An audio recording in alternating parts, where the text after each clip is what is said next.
Types of milk buyers Part 1. வீடுகளுக்கு பால் வாங்குறவங்கள இந்த மாதிரி வகைப்படுத்தலாம். நம்பர் 1, வெளுத்ததெல்லாம் பால். இவங்களுக்கு ரியல் மில்க்குக்கும் டைலூட்டட் மில்க்குக்கும் எந்த வித்தியாசமும் தெரியாது. ரொம்ப price sensitive, mostly cheapest option select பண்ணுவாங்க. இந்த ஃபேட், எஸ்என்எஃப், ஃப்ரெஷ்னஸை பற்றியெல்லாம் கவலைப்பட மாட்டாங்க. வெள்ளையாக எது கொடுத்தாலும் வாங்கிக்குவாங்க. நம்பர் 2, திக் மில்க் தான் பெஸ்ட். இவங்க எப்போவுமே திக் மில்க் தான் பெஸ்ட்டுன்னு நினச்சிட்ருப்பாங்க.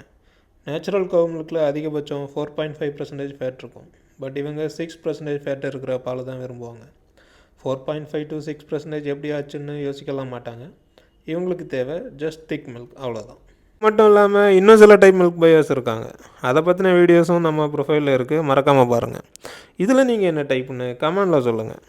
உங்களுக்கு இயற்கையாக மேய்ஞ்ச பசுக்கிட்ட இருந்து கறந்த பால் எந்த வித அடல்ட்ரேஷனோ ப்ராசஸிங்கோ இல்லாமல் பிளாஸ்டிக் கவருக்கு பதிலாக ஹைஜீனிக்கான கிளாஸ் பாட்டில்ஸில் வேணும்னா இப்போவே நம்ம ஸ்டோய் மில்க் ஆப்பை டவுன்லோட் பண்ணி ஆர்டர் பண்ணுங்கள். நார்கோயில் ஃபுல்லாகவே டெலிவரி அவைலபிள்.